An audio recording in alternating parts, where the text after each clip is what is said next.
Bueno, muy buenas tardes, me toca a mí ahora, me voy a autopresentar.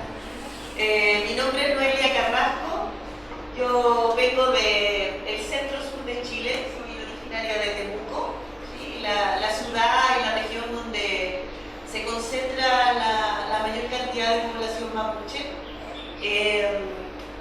Originaria digo porque nací ahí, me formé ahí como antropóloga, que es mi profesión, y vivo desde hace 6 años en una ciudad que está 300 kilómetros al norte, que es Concepción. Y hoy día trabajo como profesora, investigadora en la Universidad de Concepción, ¿sí? Mi área, como decía, es la antropología. Yo estudié antropología en los 90, como carrera, ¿verdad?, de grado, como dicen ustedes. Y luego me fui especializando, ¿no? Y me fui especializando quizás de una manera bien así clásica, bien convencional, porque a diferencia de cómo sucede hoy, que uno estudia en un tema, ¿no es cierto?, en un área o salta para otra disciplina, yo me metí y seguí en la antropología así muy porfiadamente. Y hoy día, ya con algunos años de experiencia, ¿no es cierto?, de investigación y de docencia en el cuerpo, digo que es momento también de abrir, ¿no? Y de, sobre todo, dialogar, encontrarnos con otros saberes. Yo quisiera complementar lo que ya han dicho las colegas, que por cierto nos traen una cantidad de antecedentes, ¿no es cierto?, y de perspectivas muy enriquecedoras, desde un área, ¿verdad?, de trabajo en la que he estado en los últimos años, desde el punto de vista de lo que en Chile llamamos, ¿no es cierto?, la investigación aplicada, ¿sí? Porque estamos conscientes de que hay problemas de investigación que a veces los científicos plantean y planteamos, ¿sí?, como en un nivel de abstracción a veces que es elevado, ¿no? Y uno se va en este plano que le llaman, porque nos obligan a llamarle así también, el plano del análisis, ¿no? Y el análisis es una suerte como de elevación, ¿sí?, una abstracción, es un ejercicio, ¿verdad?, de elaboración. Pero la investigación aplicada nos obliga a que ese plano de análisis tenga que tener siempre un resorte con la realidad. Es decir, la investigación aplicada obliga a que el plano del análisis tenga que estar siempre en referencia a una realidad concreta, a la acción, ¿sí? Eso nos dota entonces o nos obliga más bien, ¿no es cierto?, a tener que desarrollar un conjunto de capacidades, ¿no?, en el ejercicio profesional. Y ya lo van a vivir ustedes también, ¿no?, esta capacidad de ir pensando, de ir analizando los procesos en los que uno se desenvuelve, pero al mismo tiempo tener que ir actuando, ¿no?, tener que ir tomando decisiones, tener que ir construyendo procesos.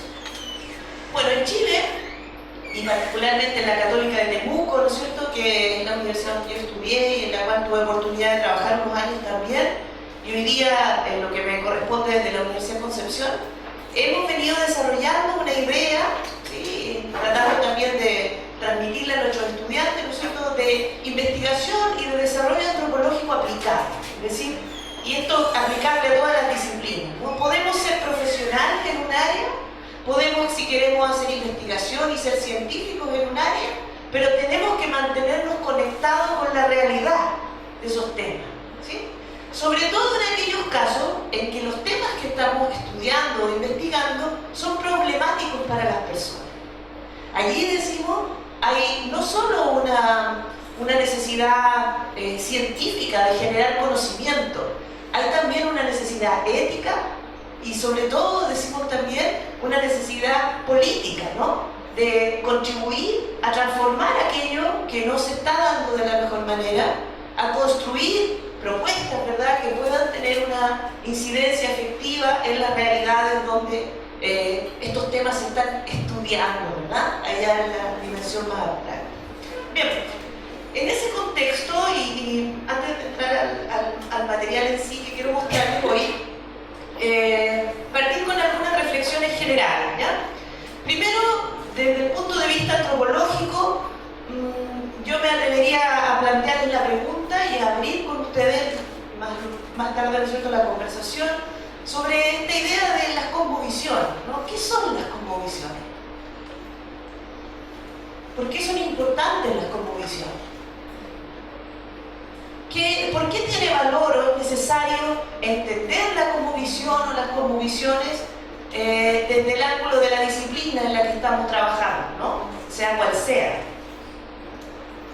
María Luisa nos mostraba un caso, ¿no es cierto?, o relatos, ¿verdad?, que hablaban de la salud. Entonces uno pudiese decir que quienes deben casi obligatoriamente conocer estas cosmovisiones son los profesionales que se están formando en el área de la salud. Si trabajáramos con relatos o con experiencias asociadas a la formación de los niños, ¿no?, todo este ámbito de la crianza, ¿no?, esto que en nuestro lenguaje técnico llamamos la estimulación temprana, ¿sí? Bueno, ¿cuál es la cosmovisión de otros pueblos respecto a cómo criar, cómo cuidar? ¿Sí? A modo de referencia, ¿no es cierto?, se los voy a contar verbalmente, pero por ejemplo en el mundo mapuche existía, digo existía en el pasado no porque haya quedado definitivamente atrás, ¿no?, porque es una práctica que se sigue desarrollando, pero, y ya voy a llegar a ese punto, hoy día es una práctica que es juzgada también desde afuera, por lo tanto no se difunde mucho, ¿no? Pero había un ritual, por ejemplo, para conocer cuál iba a ser el devenir de la vida de los niños, ¿no? Entonces los niños consumían unos tecitos que luego, ¿no es cierto?, les permitían entrar en un espacio mágico, ¿verdad?, de comportamiento que era sistemáticamente observado por sus padres, y si los niños se acercaban a la madera, si los niños se acercaban a la huerta, si los niños jugaban con las herramientas, eran señales de hacia dónde había que seguir criando, cuidando y con qué iba a ser necesario que los padres acompañaran al niño en su desarrollo. Es decir, en este caso, ¿no es cierto?, la educación también se ve desafiada a abrirse, ¿no?, a comprender esas otras cosmovisiones. ¿Por qué? Yo les hacía la pregunta, ¿qué son? ¿Y por qué son importantes las cosmovisiones? Porque las cosmovisiones son nuestras teorías del mundo, ¿sí? Son las teorías más, diríamos, más elementales. En antropología, yo diría que se ha ido como ampliando el lenguaje, ¿no es cierto? Entonces ya no decimos solo cosmovisión, hablamos del sentido común, lo que para nosotros es el sentido común, ¿no? Esa lógica del ser de las cosas, ¿sí?, y que tiene dimensiones y explicaciones que van a ser racionales y otras que van a parecer como no racionales, ¿no?, incluso para nosotros mismos, no las podemos explicar, ¿sí? Estas convicciones, ¿no es cierto?, o creencias que de repente existen respecto de la naturaleza, el clima, nuestras propias creencias religiosas, ¿no? Es decir, elementos que no tienen una demostración empírica, ¿no?, pero que sí tienen un sentido de verdad para cada uno de nosotros. El primer relato que presentaba María Luisa partía, de hecho, con esa afirmación, ¿no? Este es un hecho verídico. Por lo tanto, la cosmovisión es la explicación que le da sentido a nuestras vidas, ¿no? Y cada uno de nosotros vive y se desenvuelve gracias a que existe una cosmovisión que nos permite explicar el mundo y que nos permite, por ejemplo, en este momento decir que está de día. La cosmovisión nos permite denominar al mundo, ¿sí?, a través del lenguaje, ¿sí?, que es el que transmite, ¿no es cierto?, y a través del cual transitamos esos significados. Ahora estamos de día, estamos en un invierno que está caluroso, estamos en un momento en donde la sociedad en general, ¿no es cierto?, se está demostrando, ¿no es cierto?, está demostrando su incomodidad, ¿sí? Y somos capaces de explicarnos todo eso en la medida en que formamos parte, compartimos, ¿no?, y reproducimos contenidos, categorías y lenguaje común. Ahí está la cosmovisión. Ahora, el punto crítico de la cuestión de la cosmovisión, ¿no es cierto?, más allá de reconocerlo, es claramente que en un territorio van a existir diversas cosmovisiones. Y ahí está, como bien diría, ¿no es cierto?, el punto de quiebre, ¿no?, el kit de la cuestión, como decimos, ¿no? Es decir, ¿cuál es el dilema hoy día científico y político de la cosmovisión o del tema de las cosmovisiones? que éstas comparten, conviven en un mismo territorio y muchas veces, ¿no es cierto?, implican que existen explicaciones contradictorias respecto de un mismo tema desde las distintas cosmovisiones. El ejemplo más palpable, ¿no es cierto?, y que tengo a la mano, tiene que ver con mis temas de trabajo. Yo me dedico, como decía antes, a la antropología aplicada. Y en la antropología aplicada a cuestiones del desarrollo, cuestiones de la ecología, el medio ambiente, hoy día necesariamente tenemos que enfrentar, ¿no es cierto?, un tema muy crítico en Chile, como es la cuestión de la desertificación. Es decir, los suelos están perdiendo agua y las personas, ¿no es cierto?, ya no están pudiendo producir en esos suelos, su agricultura, ¿no es cierto?, sus actividades. Los animales están también perdiendo, ¿no es cierto?, recursos de los cuales poder nutrirse. Y más aún y más gravemente en las zonas rurales, las personas no tienen agua para beber. Hoy día un fenómeno en Chile políticamente, ¿no es cierto?, muy masivo, es que los municipios trasladan agua en camiones aljibes para las familias. Entonces las familias rurales, sobre todo en la zona centro y sur del país, también en el norte chico hay que decir que este problema también se expresa, las familias ya no tienen el acceso al agua ni a través de una llave ni a través de un pozo que ir a buscar el agua. Hoy día tienen que tener depósitos de agua, ¿sí? Lo que también ha transformado obviamente toda su vida cotidiana, toda su relación con él. Y ahí entonces aparece la cuestión de la cosmovisión. Particularmente en la zona donde habito, ¿no es cierto?, y de la cual soy originaria, el mundo mapuche tiene una explicación que es, nosotros le diríamos sobrenatural, ¿no?, pero que es espiritual respecto del agua, ¿no? La presencia del agua es presencia de vida, pero no en el sentido naturalista, ¿sí?, que decimos nosotros desde el punto de vista científico o racional, sino que la presencia del agua es la presencia de vida, porque es la presencia de espíritus que protegen a la naturaleza.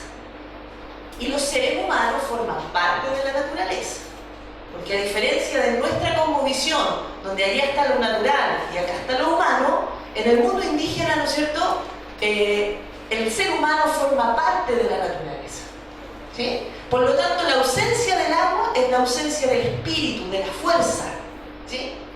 Y comienzan ahí entonces a confrontarse las cosmovisiones. Se confrontan las cosmovisiones. Entonces los mapuches dicen: desapareció el agua porque desapareció el espíritu, porque se invadió el territorio de monocultivos forestales que absorbieron, ¿cierto?, al agua y a los espíritus, ¿sí?, que transformaron y que anularon nuestro espacio de vida, ¿sí? Y como ya sabrán, las grandes empresas forestales, y hay que decir también las escuelas de ingeniería forestal, ¿verdad?, los grandes científicos dicen: se fue el agua. ¿Por qué? ¿Saben ustedes por qué se ha ido el agua? ¿Saben por qué hace más calor ahora? ¿Qué dice la ciencia? ¿Cambio climático? Esa es la explicación de la ciencia. Entonces vivimos en una pugna entre cosmovisiones, ¿sí? Por un lado el cambio climático, por el otro lado la desaparición de los espíritus, producto de un uso excesivo, ¿no es cierto?, de la actividad creativa de los recursos naturales. Bien, ese dilema entre las cosmovisiones sería, desde el punto de vista antropológico hoy día, uno de los principales desafíos, ¿verdad?, para el crecer profesional. Y no solamente para el crecer profesional de la antropología o las ciencias sociales. O sea, si ustedes se preguntan, ¿no es cierto?, y quieren conocer la experiencia que tienen los profesores rurales, por ejemplo, hoy día en Chile, ¿no?, de tener que enseñar, de tener que vivir en territorio que hoy han tenido que transformar toda su relación con el agua, ¿no?, que han tenido que adaptarse entonces a nuevas pautas de consumo, de uso, de higiene, de alimentación, ¿sí?, con todas las implicancias. Ahí encontramos un nudo, ¿no es cierto?, en donde el tema de la cosmovisión se nos pone en una perspectiva que es más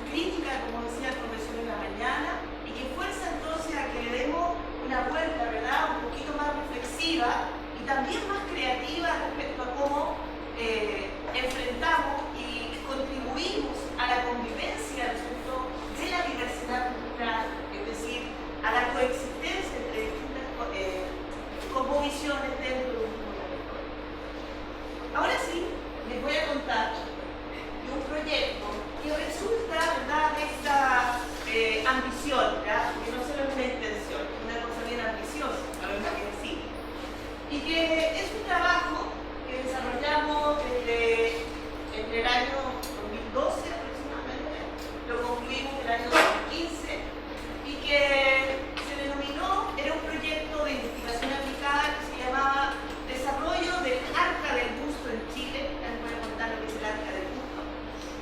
Bases para el turismo culinario comunitario. El Arca del Gusto es una iniciativa, ¿sí?, que desarrolló una organización, una fundación internacional con matriz en Italia, y que tiene como finalidad catastrar y proteger en todo el mundo aquellos alimentos que están en riesgo de desaparición. Es el Arca del Gusto, ¿no?, como el Arca de Noé, pero el Arca del Gusto.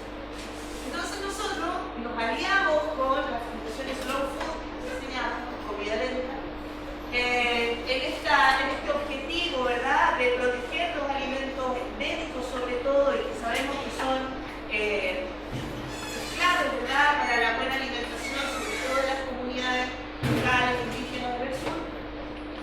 Y desarrollamos este proyecto que, entre otros productos, ¿no es cierto?, generó esto que les voy a mostrar hoy día aquí, un material, ¿verdad?, resultado de esta investigación participativa y aplicada, que se llamó Atlas Culinario Comunitario del Centro Sur de Chile. ¿Sí?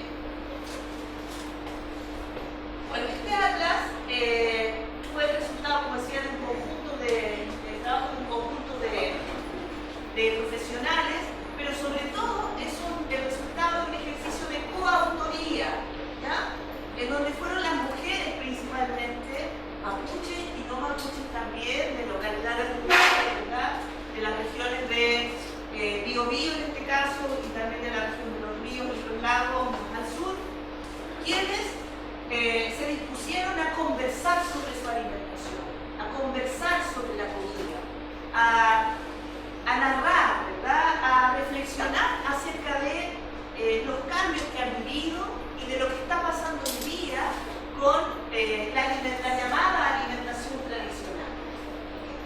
El primer paso fue complejo, ¿no?, y otra vez nos encontramos con la pugna de las cosmovisiones, porque las mujeres tenían una aprensión muy grande, ¿no?, pero así diciéndonos, pero ustedes, ¿por qué quieren saber de nuestra tradición? ¿Sí? ¿Qué interés tienen? Y más aún, ¿no es cierto?, partiendo de la subestimación o de la autosubestimación, diciendo, no, mi comida no tiene ningún valor. ¿Sí?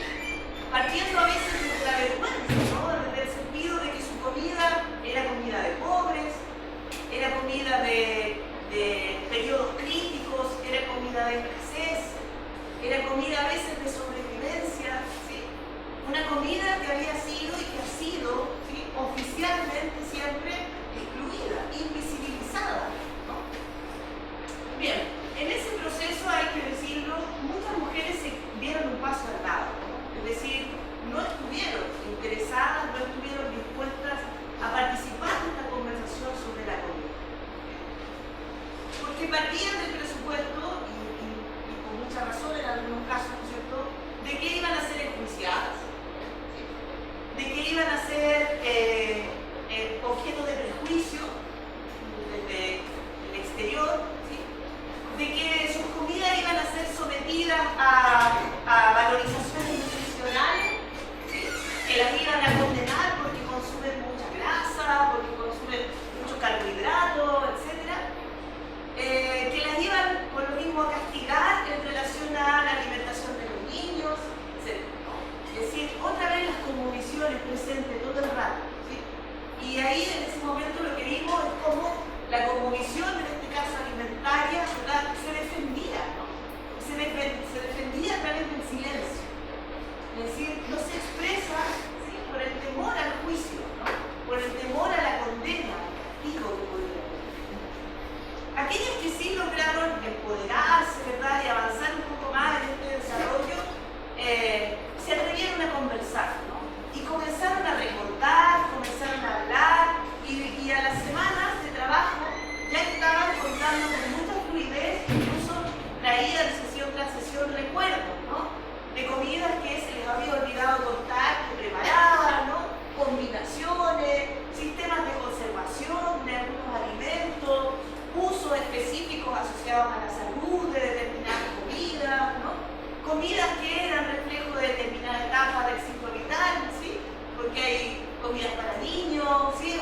especiales para los tiempos de la mujer o para los varones en determinadas etapas del ciclo vital, etc.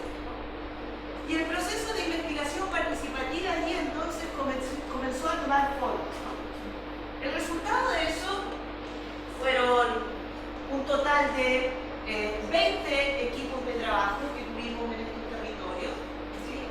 20 equipos de trabajo, digo, porque en cada uno de estos territorios se organizaron equipos, ¿no? Internamente, ¿sí? En donde las mujeres fueron decidiendo y organizando rutas locales. Entonces, primero, haberse decidido hablar sobre su comida, y segundo, haberse decidido también a, como se dice hoy día, no sé si este término que está tan de moda, poner en valor su comida, ¿no? Es decir, reconocer que aquí hay un espacio en donde ellas pueden, ¿sí?, tomando todos los resguardos que ellas decidan tomar, acceder a un nuevo mercado, ¿sí?, que es este mercado de turismo especial, ¿sí?, este mercado en donde hoy día las comidas tradicionales han adquirido un nuevo valor, ¿sí?, y que ya, además de buscarse, ¿no es cierto?, y de ofrecerse en los hoteles y en las zonas gourmet de las grandes ciudades, los turistas, ¿sí?, sobre todo aquellos turistas más inquietos, aquellos turistas también se espera, ¿verdad?, más respetuosos y responsables, están buscando en los propios territorios, ¿no? Estos 20 equipos de trabajo construyeron estas rutas culinarias comunitarias, en donde se organizaban de modo tal que, por ejemplo, en la mañana recibe a la familia o a las personas que vengan una señora con un desayuno propio del lugar, con productos del lugar. Luego alguien lleva a los visitantes a recorrer el lugar y a mostrar, ¿no es cierto?, su bondad y también sus aspectos críticos, un turismo que se basaba en un principio de honestidad. Y luego continuaba, ¿no es cierto?, una especie de encadenamiento. Por eso se llamaba comunitario, porque no había ninguno que administrara ni que controlara el proceso más que los demás, ¿no? Y en donde las mujeres tenían un rol preponderante, ¿no es cierto?, un rol políticamente preponderante en lo que era no solo el control de la prestación, en este caso de la comida, sino también de los saberes, ¿sí?, de la práctica de la cocina propiamente tal, etc., ¿no? Bien, este atlas entonces trae una aclaración, un pauteo metodológico de cómo usarse. Está pensado como un elemento de difusión, pero todavía intermedio, ¿no? Porque ustedes saben, las normativas, sobre todo sanitarias, tributarias, son bastante exigentes, ¿sí? Si de estas 20 rutas, no todas son hoy día emprendimientos turísticos que puedan encontrarse en internet, pero muchas sí están encaminadas, ¿no? O agregan este componente a otros que puedan darse. Entonces, se avanza un poco. Además de esto, ¿no es cierto?, bueno, hay una suerte de simbología, porque trabajamos con diseñadores también, ¿sí?, que levantaron toda esta iconografía de las distintas preparaciones. Algunas aquí, bueno, son bastante del sur, ¿verdad? Quizás no les van a sonar tan cercanos, ¿verdad? Pero aparece mucho el marisco, aparece mucho también elementos de la agricultura, ciertos tipos de pescado, recursos de recolección del mar, ¿sí?, que son muy propios también de este territorio. ¿Me avanzan un poquito?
cosmovisión, el reconocimiento de la cuestión de la cosmovisión.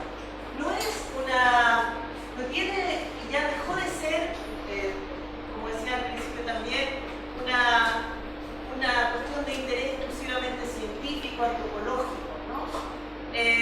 También dejó de ser una cuestión anecdótica. La cosmovisión hoy día y las cosmovisiones están en relación. Y eso es lo que hace y abre, ¿no es cierto?, a gran parte del conjunto de desafíos que tenemos en materia de interculturalidad. Tenemos que convivir con otros que tienen cosmovisiones distintas, que se explican el mundo de manera distinta. Tenemos que convivir y reconocer que hoy día estas formas de alimentarse, ¿no es cierto?, que incluyen un conjunto de alimentos que nosotros no consideramos comestibles, ¿no?, que incluyen un conjunto de alimentos y de preparaciones que nosotros hemos mirado peyorativamente desde la ciudad, ¿sí?, desde la racionalidad moderna, científica, ¿no? Pero estas cosmovisiones hoy día